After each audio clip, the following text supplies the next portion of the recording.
Hi, today I am interviewing Hanna. So, what's new, Hanna? Yeah, well, I think everything's new here in this world this spring, because this is such an like dystopic world right now.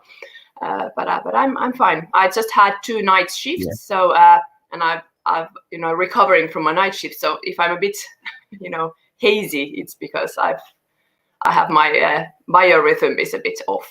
Yeah. I see. And what do you work in that gives you night shifts? Well, I'm a career changer. So I used to be in the academic world. I was in the university world studying humanities. I was my main, how do you say this? I majored in comparative religion and in philosophy of religion and stuff like that. So I'm a master of theology. And I spent 15 years in the academic world. I was doing my PhD and stuff, but then it's very difficult to get funding, or see like a career path in the academic world. And I also felt very frustrated in that, especially philosophy was extreme, like metaphysical. It was very conceptual, theoretical, and I don't mind that. I'm a theoretical person, but I need some kind of application to the real world. And I was studying philosophy of death, and then I went to all kinds of conferences, and I saw different. It's a multidisciplinary topic. Death is like you can study death from very various perspectives, and I saw people from different disciplines, and what the people that like really made an impact on me were actually nurses. They were nursing scientists, or how do you call it in English? And they, I mean, their presentations, their topics, how they were doing the research was really like it felt meaningful, And that's, I think, when I started really thinking about maybe I should do something else in my life. And I also wanted to have I felt that I have a family. We have mortgage.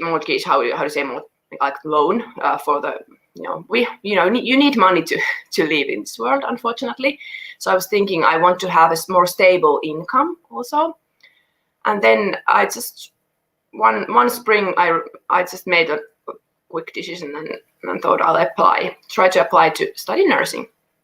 And I got in. It was 2015 when I got in, and I had been doing my PhD in philosophy of death for like 4 years at that time, and it was well, maybe if I had put a lot of energy to it, I might have finished it like in one or 2 years, or maybe something like that. But I was not. I had lost my motivation like totally, and I had some crisis going on in my personal life also.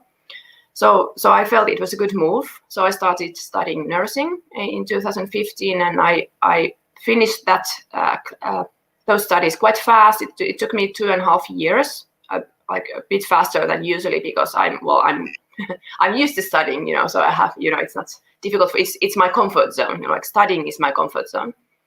It was the practical work that was more like a challenge to me, to go to hospitals, you really, do stuff with my hand. I'm not a practical person, so it was always, I felt most stressful about those practical, how do you call those? They're like those intern. We had a lot of like intern periods during the studies. So anyway, so I graduated in 2018 in the spring, also 2 years ago. And I knew already when I was studying, even before I was studying nursing, I knew that I want to work in hospice. So and I had some intern periods there. so then I got in a hospice ward, and I've been working there for 2 years. So it's 3 shift work. So I'm a registered nurse in palliative care and hospice. So now I do what I was admiring in those conferences. I'm actually doing now. So I'm quite happy and proud in that I could make this move in my life, and now I never have to question if I'm doing something meaningful in my life. I think that's a huge value to me personally. So that I don't, so that's the backstory to this, why I'm tired now. is that I I work in 3 shifts. Yeah. Oh goodness, my fiance at the moment is working as a healthcare assistant in the NHS, Okay. and also Okay. doing night shifts. Also Yeah. quite new for her.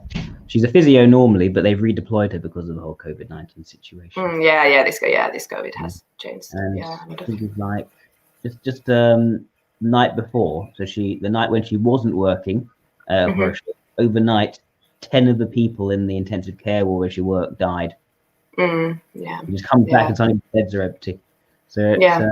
it is. Yeah, it is hard. Yeah, and I think Britain is having it's a bit harder. Yeah, in Finland we have made a lot of restrictions, so it's we've been able to keep the numbers quite low, so like steady and slow. So we are not overwhelmed, but we do have issues with like protective gear and stuff like that. But yes. But at the moment we're still doing quite okay, and they are. I was just listening to this broadcast on our government thinking about like opening up our society a little bit, but it's a process, so they are considering it now. Makes sense. Okay, and what was it about death that due to the subject in the first place? Well, I really don't know. I guess I've always, ever since I was a child, I've been really interested in topics that have to do with suffering, like well, not like in a sadistic sense, like I enjoy suffering, but I mean I've been very much oriented towards relieving suffering, so helping those that are like the most vulnerable people in the society, or those that are hurting, those that cannot help themselves. So sort of like those kind of topics have been close to my heart ever since I was a child. And even in the university, before I started doing this PhD in philosophy of death, I was interested in.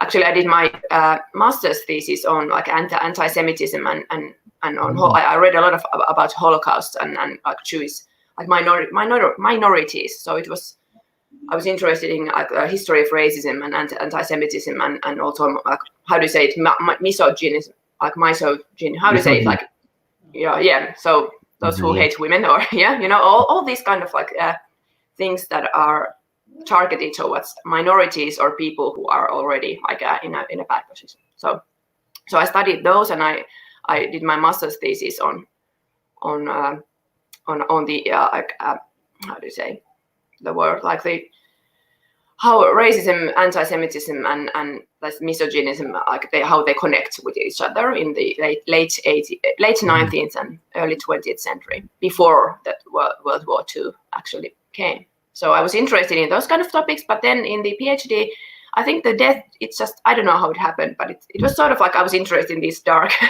themes, and somehow I was talking with my professor and we were thinking about the topic. So it somehow went that way.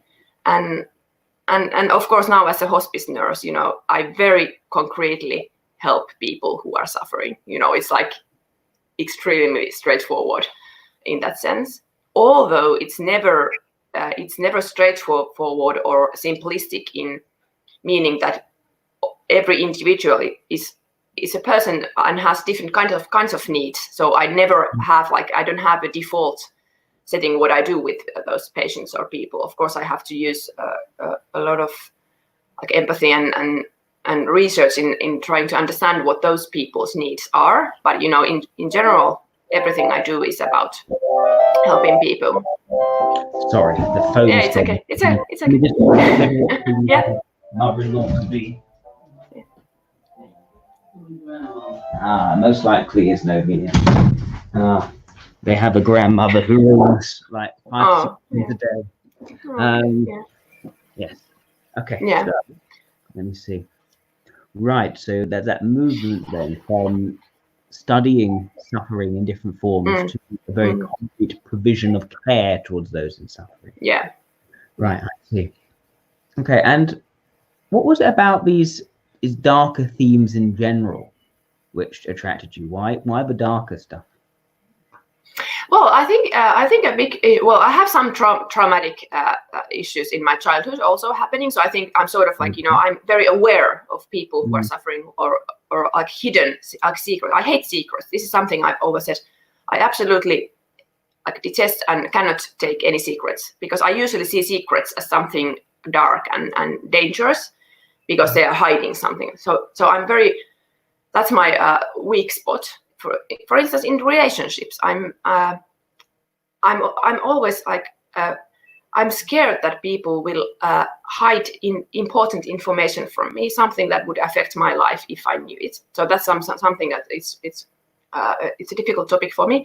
But why I don't like secret is because I think if all the issues are taken into the daylight, if we're seeing those, we can deal with them.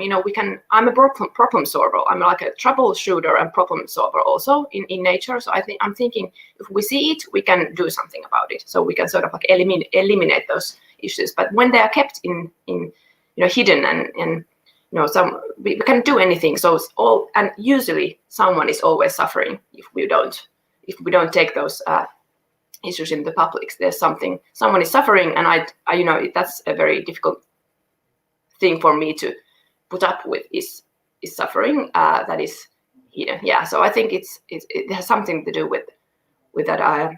And probably because I have felt in my life that I was not seen, and my difficult situation was not seen. So I know firsthand what it means to not be seen and to carry those dark secrets, by myself. So I think that's partly the background there. Thank you. And what was it about theology which attracted you?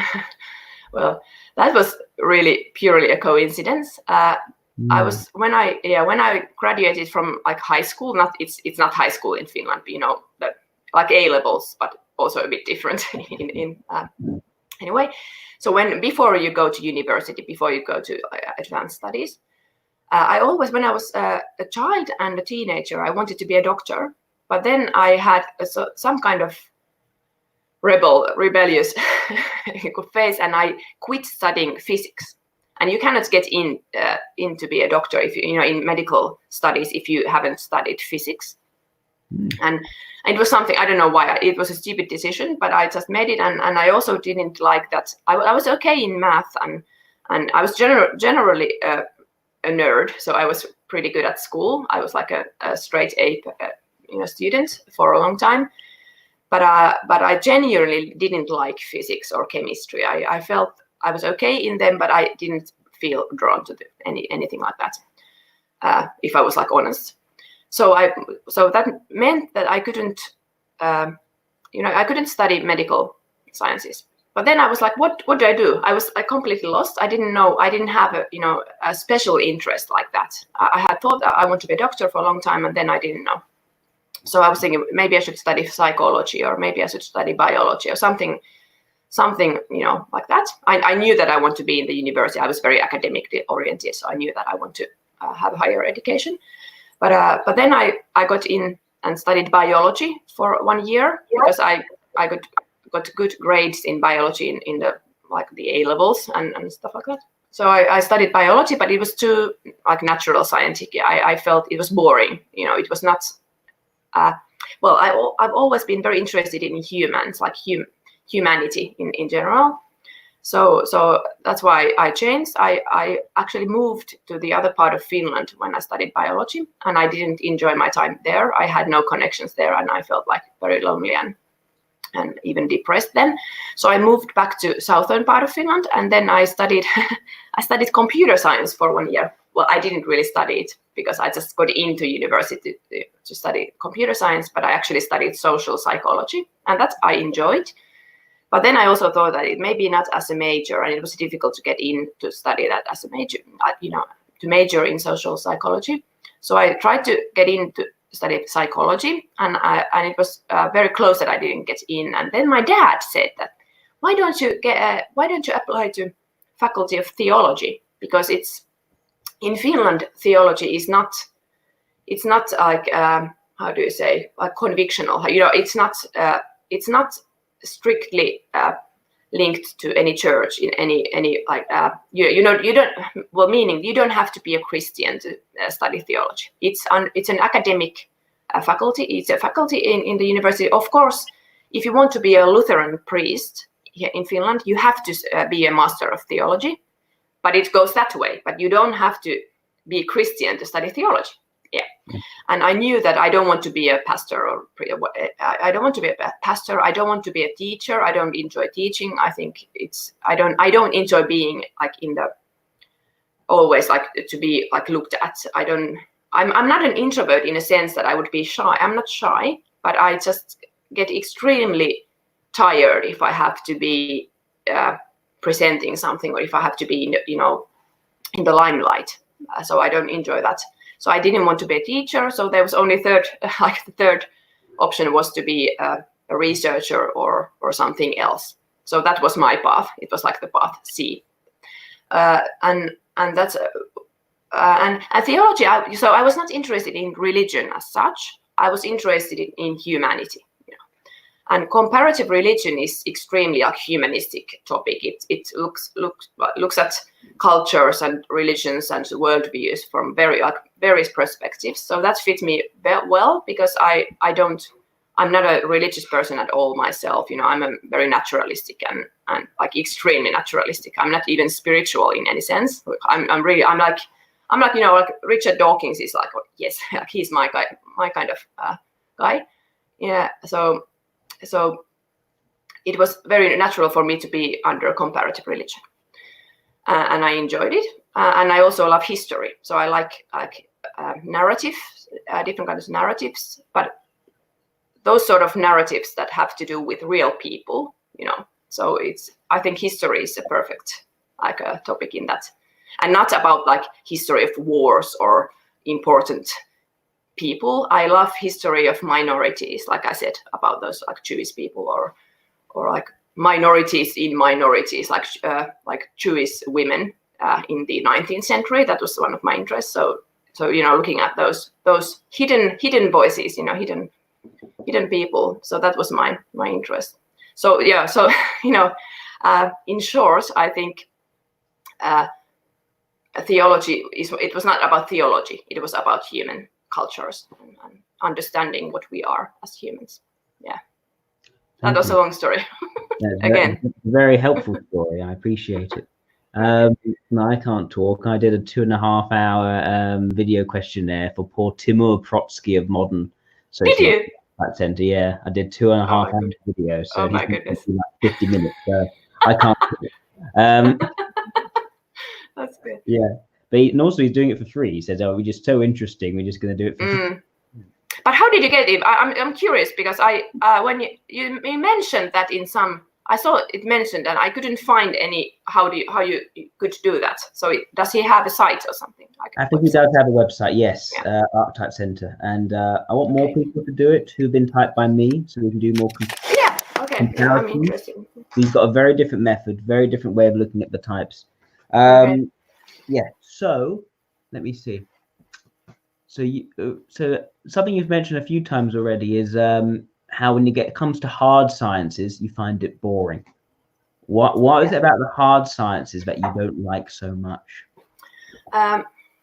Well, I would say it's about what I said before, because it's not about humans as such. I do enjoy, and that's a joke in my work community, that I'm very analytical, and I love rules. I love rules, and I love like order in a way. That's the other side, but I also have this other side that I'm very like inquisitive and curious. So I like to collect information, but I also enjoy checklists and having things exact. And I appreciate natural sciences. So I'm extremely grateful that there are people who are interested in natural sciences, so that I can take the information and they have collected and just feed myself with that. But it would be boring for me to only do that. It was the same with philosophy. I got extremely bored with the constant argumentation, and is this correct? Logical argumentations and just discussing like the form and not the actual content. And it's I just find it boring. I need some kind of way to apply my knowledge or the information to do something good in the world. So I didn't, quite honestly, in philosophy, I don't see philosophy very useful, useful in a sense that it would, make a big impact on the. Okay, my husband is taking pants. I hope he's not shown. He's without pants there. I'm sorry. Okay, I'll turn it a little bit like this so you won't see what I'm. Yes. Excuse me. Okay, don't worry about it. Yeah. So could you give an example of something clear in just the way that you like it? Well, I like conceptual clarity. So if we are talking about some kind of topic, I like the concepts to be clarified. For instance, in philosophy, I hated continental philosophy. I think it's like nonsense. It's total nonsense. It's like just a game of words, and my philosophy is that if you cannot say something clearly, you don't understand it yourself. It's like sort of like it's just a. I'm even getting angry when I'm thinking about this, because I feel it's sort of like underestimating other people and their intelligence to say things like in a very muddy way when you can say it in clearly. And I think that's also honest. And the other way is why I prefer natural sciences to philosophy, even though I'm not like into doing that natural sciences or STEM kind of studies myself. But I appreciate them is because they always look for evidence. It's not just like this logical argumentation. They look for evidence. So I'm extremely evidence-based person. Also in nursing. In nursing, we also everything we do should be based on evidence. So even though that's not maybe traditionally nursing is not seen as like a science of any sort, but actually we do have to base. So everything I do, I should be able to base on evidence. Meaning science, like nursing science or medical science, whatever. And that gives me a comfort and sort of like, how could I, it helps me to orientate in the world, and it helps me justify what I'm doing. And I that's why I'm very science oriented and appreciate science in especially these natural sciences that are based on evidence. So this, I was not answering your question, but it's I don't know if I have a clear example. Well, maybe at work, because as I said, I'm not a very practical person, so I can feel a bit nervous if I have to do some kind of procedure. Sort of if I have to, for example, take care of an ulcer, how to say ulcer, like a wound or ulcer, and I don't know what I'm doing. I prefer to have a check. Yeah, also. So I have to. I want a checklist, what I need, all the like gear that I need and everything I have to do, and I want to have a good like direction. How do you say, like a manual how to take care of the wound, or if I'm starting a medication or whatever, I want exact checklist. I love checklists really, because I think they give security to what you are doing. They are sort of like important in that. So I don't like to like make up things as I do. Some people prefer that. They like to make up things as they do. I can do it sometimes when I'm having fun with with my ideas and stuff like that. But when I'm doing something, when I have to do something in the real world, like something practical, then I really don't want to improvise. I want to have a clear checklist of what I need to do. Makes sense. Thank you. And you said before that you are a problem solver. Could you tell me a bit more about your problem solving?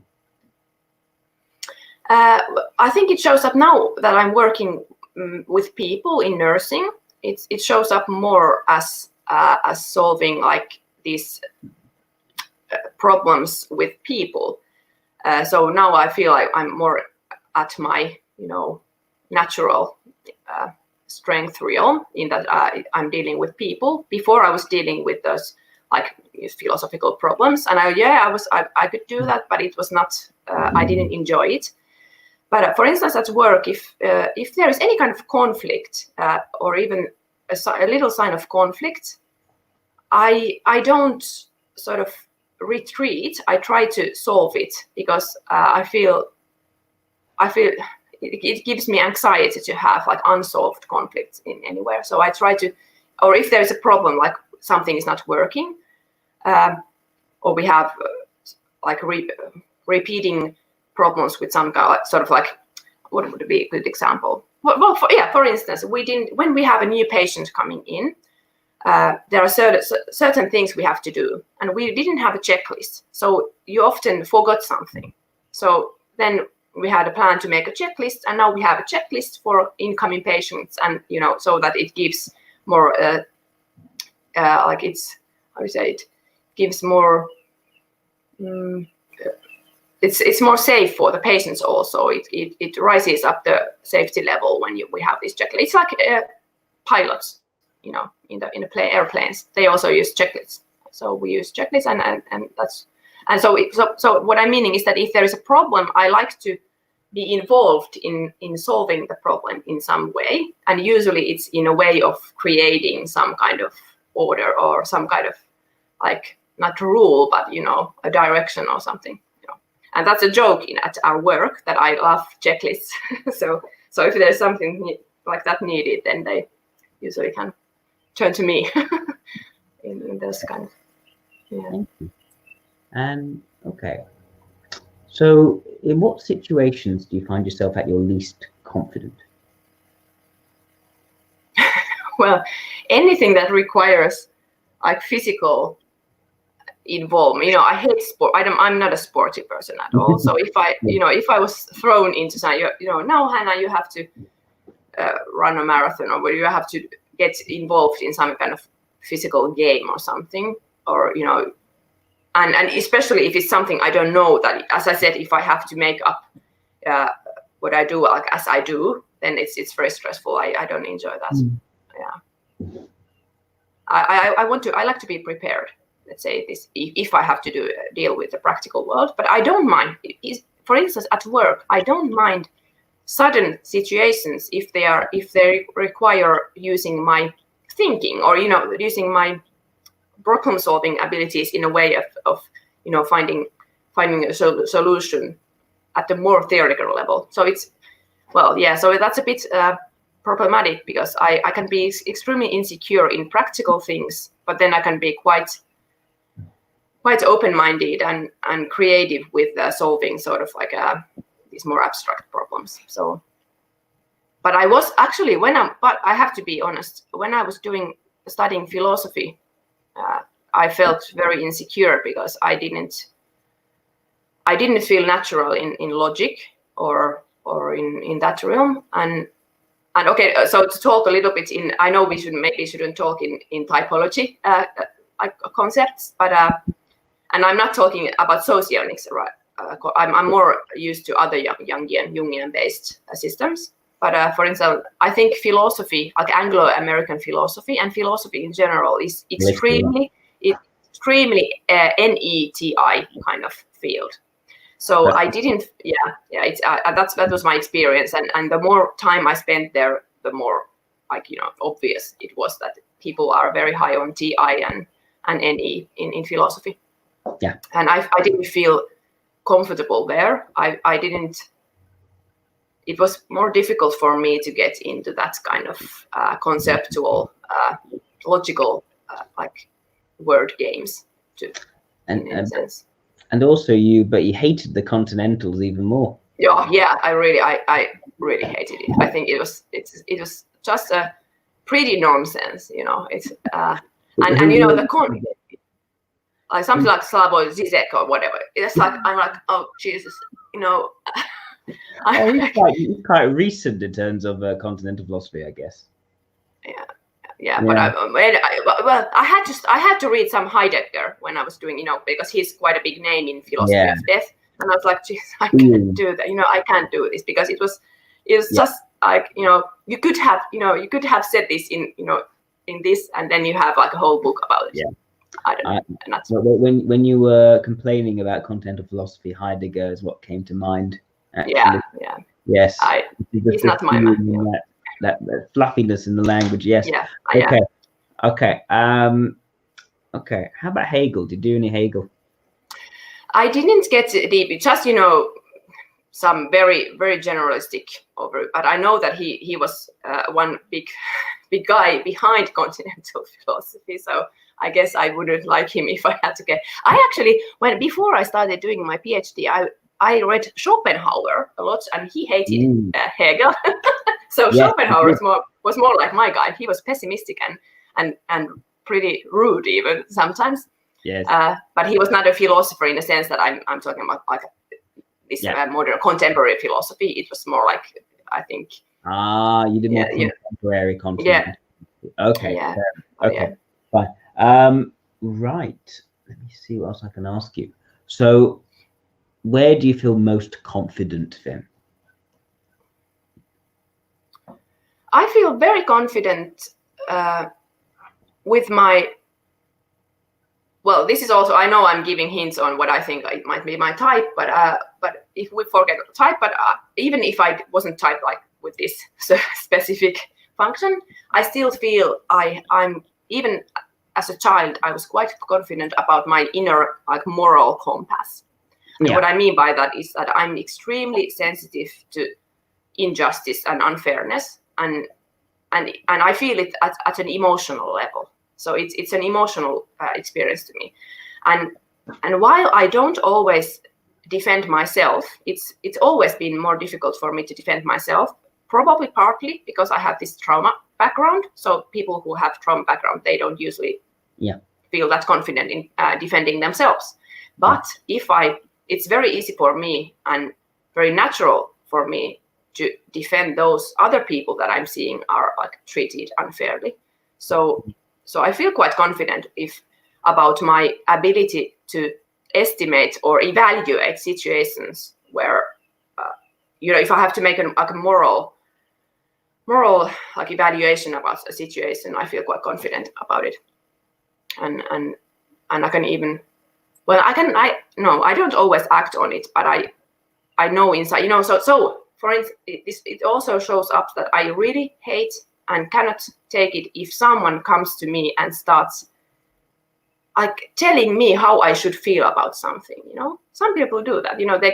You shouldn't feel angry, or or they're interpreting what I feel like. I can see you are whatever, like Shadow, and I'm like, I choose what I feel. You don't choose what I feel. I choose what I feel, and so I'm very confident about what I feel. But the problem is, and this also comes with my objective type, like this what Dave and Shan type me in objective personality. I'm very aware of what I feel, but the problem is my feelings change constantly. So I'm not stable in what I feel. It changes a lot, and this is also explained in my objective type because it's like feminine. But so my problem is that I don't stick with my feelings because they change a lot. So I feel a bit like fickle in my feelings, but I always know what I feel, and it's easy for me to talk about what I feel, and it's not a problem for me to do that. But it can, for some people, it might seem like I'm very moody or fickle in that my emotions change. Mm-hmm. But it's just a way they do. I can't help it. But I don't know if it's do I feel confident? I don't know. Well, but maybe I would say I feel confident when I have to, when with unfairness and injustice. Yeah. Thank you. And do you have many friends, Hanna? It depends on how you count them, because it's always been easy for me to make friends. I'm in general, maybe it doesn't show up, and I'm sorry, I'm Finnish, so Finnish people are never like that friendly as like US whatever people.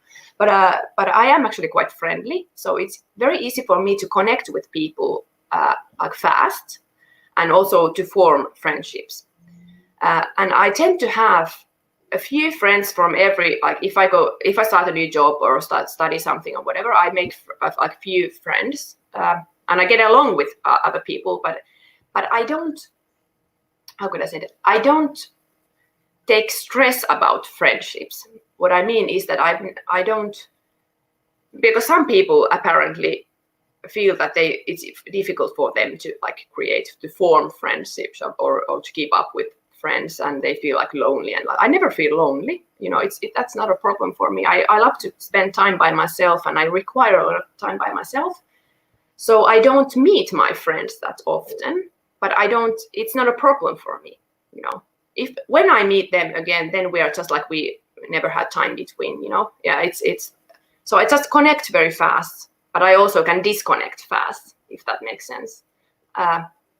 So it's not it. So friendships are not what I stress about. I know that I will always be able to make new friends. You know, it's something I don't. It was much more difficult for me to form romantic relationships. That's more like difficult. It's totally different. Like, yeah. But friendships have always been easy for me to form. And how does the romantic relationship differ from the platonic? Well, it's completely different, because in romantic relationships you are showing your most vulnerable, like size of yourself, like your physical. It's not only like physical, because I find, well, in general, I find everything like that is physical. I find the most vulnerable and most like something that I really feel is the most like dangerous part. But that's also might be because of my trauma. So that we have to take that into account. But you know, you're like giving your all, and one big thing is that in a romantic relationship, you're like sharing your world, you're sharing your future, even you're making decisions about your life. With friends, it's different. With friends, I don't. Of course, they can be close to me, but they are not in my life in the same sense than a romantic partner is. If you are like, because I'm very, it's easy for me to commit myself. I mean that I'm very like monogamous. I'm a, you know, I don't seek many romantic. I really hate it. I've been with my husband for 17 years. So we've been together for 17 years. That's a long time. And I like it that way. I really don't seek like, I don't want to have like many, that's not what I want. I don't want variety in romantic sense. No way. Yeah, so it's not like, so no more men for me. I've always said that if we ever get divorced, I just want to be alone and get a cat, and I'm a cat lady in a sense that I would have no problem being alone. I mean, seriously. So that's not a problem, but it's partly because you have to. I feel that in a romantic relationship, you are more vulnerable towards the other person taking advantage or using, you know, or doing harm, you know. Yeah. So I don't know if I can explain it.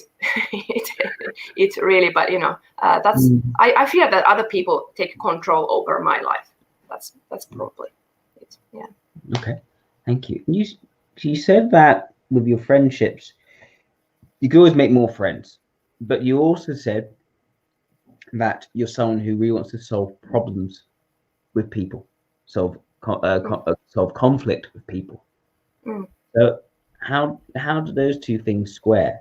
Are you someone who just lets, if there's a conflict with a friendship, you just let it go and just Well, I think that this was even as a child, I was never a very compliant person, meaning that if there was a conflict, I would deal with it. So that also gave me a reputation of being a bit like difficult sometimes, because I was not afraid of, you know, speaking straight. And even at work nowadays, some of my colleagues have been like, wow, you were really brave when you talked about that issue. And I'm like, well, it doesn't disappear by itself, does it? You know, so it's not like I don't enjoy it, but I enjoy even less if the conflict or if the problem doesn't get resolved. So it's like a smaller bad to speak straight than to, you know, ignore the problem. Yes.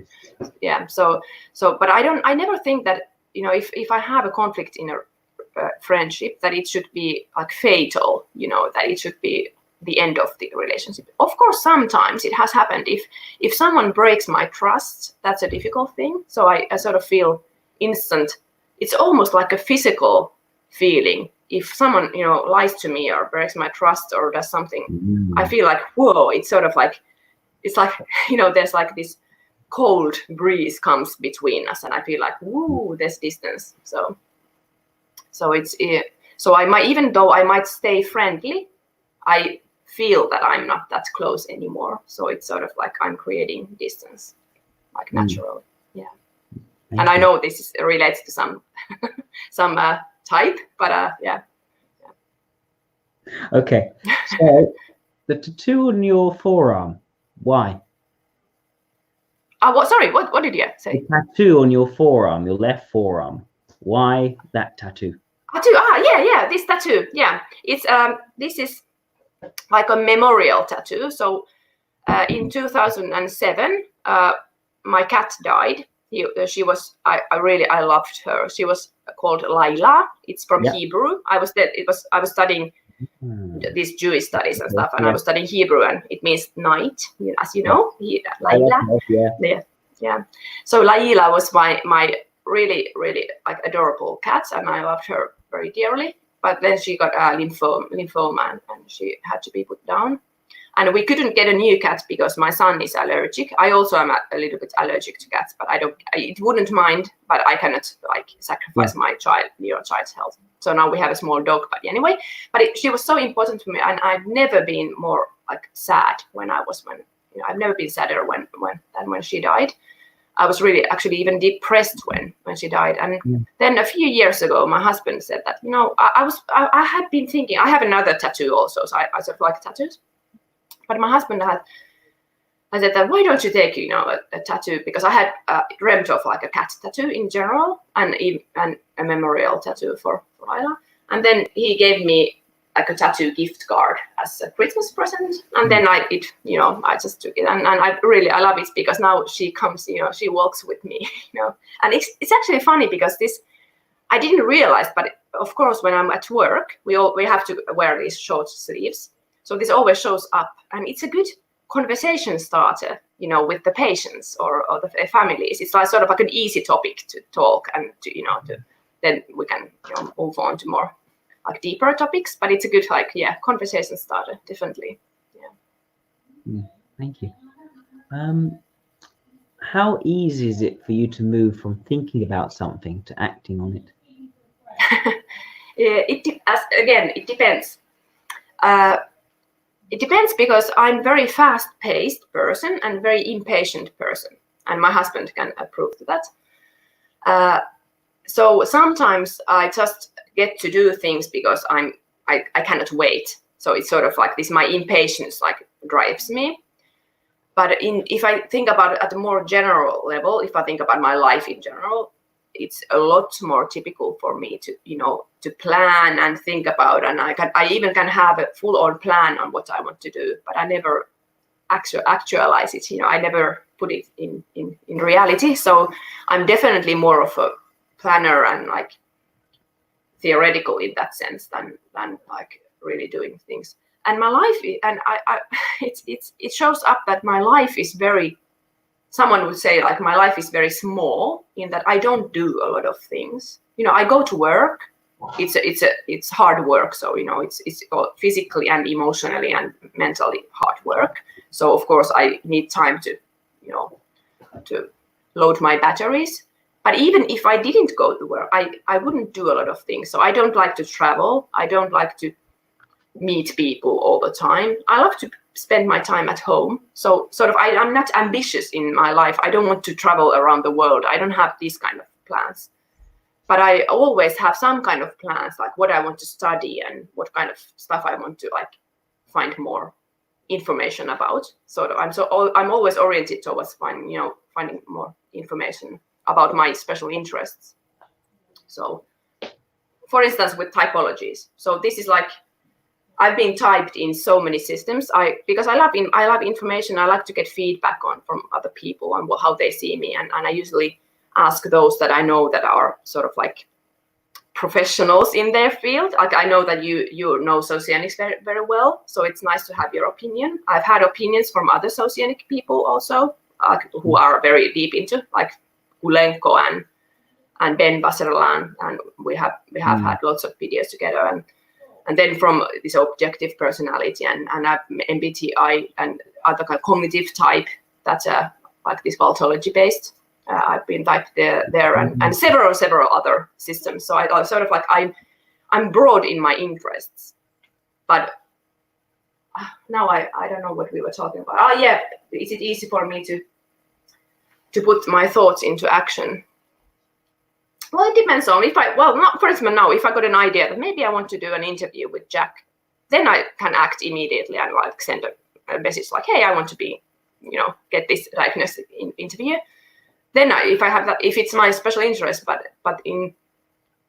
if I have to do something practical, then no, then I tend to like postpone the actual doings. I don't know if this is the reply. It's totally like contextual. It depends on what kind of stuff we're talking about. Okay. So Hanna, I think I've asked all the questions I need to ask you. And I have an idea what your type is. Okay. I think SLE is the best typing for you. What? No, I'm joking. I'm like, no, this is really something. Yeah. That would be, oh, Jesus Christ. You almost bloody got me. Yeah, that would be a good time. Yeah. No. Okay. I think I have a feeling that you also think this for yourself, and so I think we're in agreement. I think EII makes the most sense. Yeah.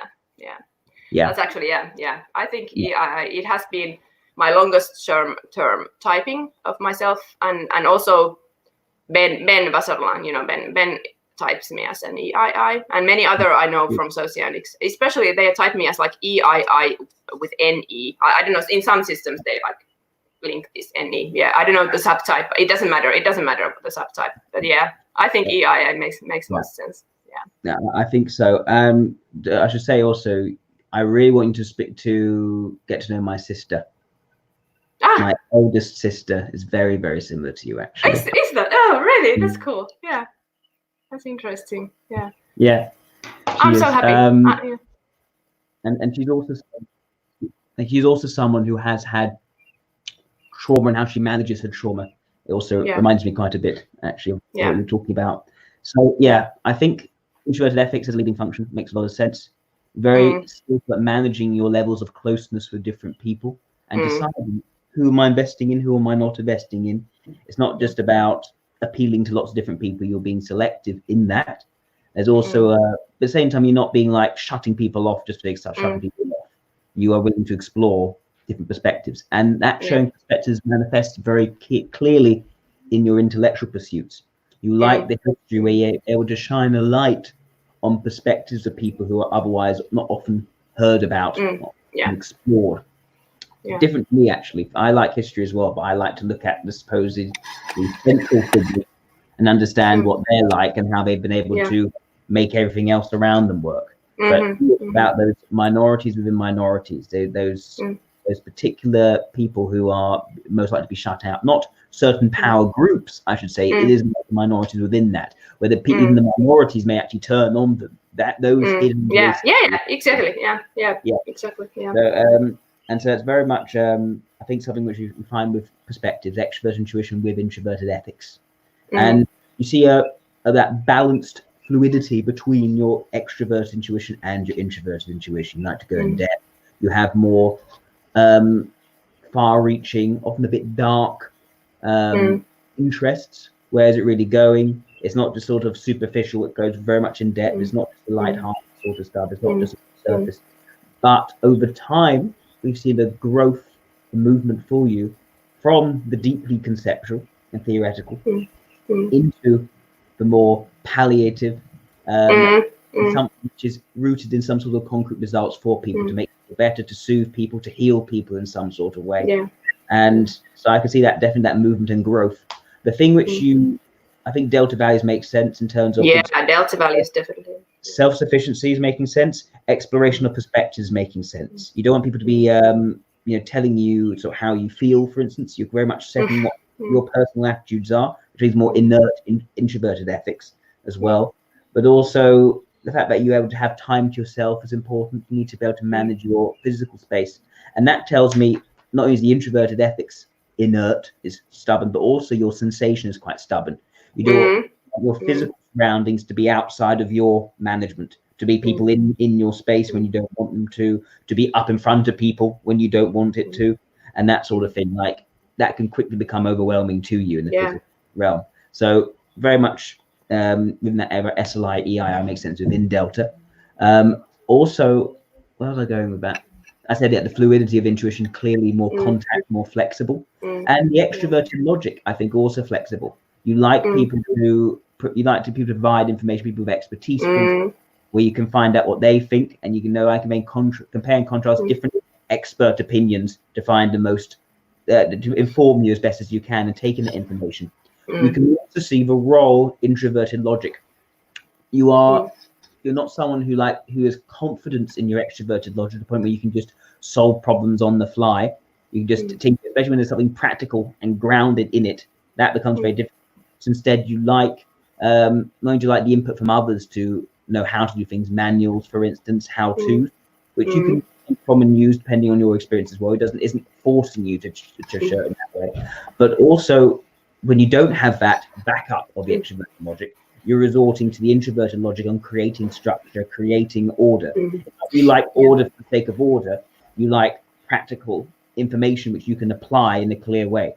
You get frustrated by people who have fuzzy language, people who hide behind enigmatic meaning and being, just like with Heidegger. You want practical, factually based language, so you know what is what, nothing's hidden behind. You don't like the sort of language where they say something, they're nodding and hinting at something, and everyone who's already in on the joke or in on the idea gets it. You want information to be factual, everyone can read it and understand what you're actually getting at. Very important. You get frustrated otherwise. So you don't like sort of IAI approach to philosophy. That you just hate that sort of approach. But also, although you don't hate it as much, you also don't like the analytical side, which is playing with words and concepts, where it's structural ideas for the sake of structural ideas. For you, it's about people and perspectives, not just about playing with different structures for the sake of understanding where those structures are going. Rooted in people and your relationships to people. And the introvert has such a strong effect. I asked you about the tattoo on your arm, because often that's something meaningful. You don't get a tattoo for no reason, right? For you, it is another relationship, a relationship with your cat. And that had a very strong, profound effect on you when she did pass away, unfortunately. My sister also has a very close relationship with her cat. Oh, yeah. Is it? Maybe that's typical for EI. Maybe that's an EI thing. I don't know, but I can... It's a lie as well, actually. I've noticed. Definitely, those Delta integrators having a pet and relating very strongly to that pet.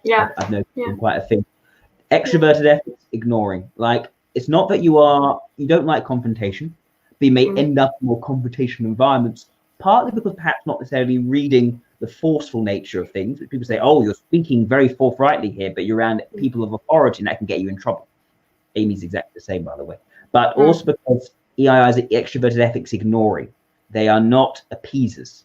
They are not actually going to be saying the right words to sort of smooth people over. They can often go in and say what they think, and that can actually get them into trouble as a result. And they make that they're being really bold and really courageous, but actually because they're not really aware of the forceful's around them, they actually can be getting themselves into trouble. But also they say how they personally feel in those environments. So I think that's everything. That's so cool. Yeah, I'm really that makes so much sense, and I have actually when I was typed as ESI before, I never really could relate to this volitional sensing. It's something that it doesn't. And I remember other sociologists like Ben and then other people, they were like, no, they cannot see that because it's my weak spot. It's something that I really struggle, putting up with. So that's why you really got me with that SLE, and I'm like, Jesus, what have I, has something really, gone like past me somehow, So it's definitely. I should also say that in the early days of World Sociological Society, when we had a far less nuanced understanding of extroversion, because for anyone who gets into confrontation must have some extroversion. At EII, if they don't have it, they're complete pushovers. Not actually true at all. I typed my sister ESI right in the early days of World Sociological Society. It's only later that I revised my typing of her, and I think. Right. Hey, no, I remember.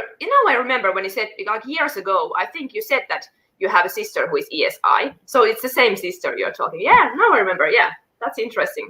Exactly. Yeah, I think and I knew from the very beginning. I knew I felt very strongly that I am a Delta. I have to be a Delta Quadra. It was like it's the only Quadra that really made sense in my And do you still type Richard Dawkins as LSE? Or have you changed his typing? I haven't seen reason to change that typing. Yeah, because I think I agree with this. I mean, I always did. I remember people were disagreeing with that, and I was like, no way. I think he is LSE. I really see it, and I feel like really drawn to his kind of like logic and how he presents himself. He doesn't give a damn about like FE. Even though he is correct. I mean, he's polite in a sense, but he's also like, he's like, he has this British gentleman, but he doesn't. He just says what he thinks is correct, and he's all about evidence based, with all his evolutionary science. Yeah, and it's very much all of evidence. I need to see it in front of me. If I can't see it in front of me, I'm going to believe in it. So it's almost completely detached from the mystical side. And more. Which makes it a vulnerable function, in my opinion. You seem to have more of that mystical awareness, but also critical knowledge, which is introvert intuition demonstrated. I think makes sense. Okay, this is so cool. And it's also, I have to say that I know that this sociotype test is not what you are using, but I think it's interesting that every time I have taken it, I always get EII from it. Like so it's very clear in that also. But also other people. So I think, and if you compare to objective personality, my objective personality type, I'm a ENFP there. I'm NEFI. But I'm the most introverted. So I'm like double masculine, NEFI, consume, sleep, blast, and then last play last. So it's the most introverted of the ENFPs, and in that system it makes sense because I am more information oriented than people oriented in a sense. So it's more like I'm more like a double decider than double observer in that sense. So I actually don't really expect any of the typings open test here make sense. So I'm lucky yours does. I've typed at least 2 SEFI people as EII. Oh I saw that. Yes. Yeah. So and I don't care if I get different typings, in different systems, but the only exception is that if people type me as something else than having FI, then I'm like, I don't think so. I think you have missed something crucial. I think FI in whatever Jungian based system we are talking about, FI needs to be in my type. So that's sort of like that makes sense. I think so. Hanna, do you have any questions for me? No, I'm glad. I'm happy. Glad this was. I know that I'm rambling a lot, so I'm not sticking. Rambling good. Happy. I like ramblers. Yeah, it's good to have any, so you can put up with. But I'm really cool, and it's. I will share my. I think I will share this typing with in there. Yeah, I think it's okay, and it looks good, and I don't think I talked anything too private. So if you can, I don't mind if you share this in YouTube. I think I just look very pale because there's lighting, because it's night is coming, so I look like I really have risen from death. In a sense, I have. But don't worry, you look absolutely fine, Hanna. Don't worry about that. Yeah. Okay, but I really I appreciate your time and analysis. I appreciate you coming to me for an interview. I said it's been a long time in the making. Yeah, it has. Yeah, that's so cool. Okay, but have a nice evening, and we'll see. Take care. Bye-bye. Bye.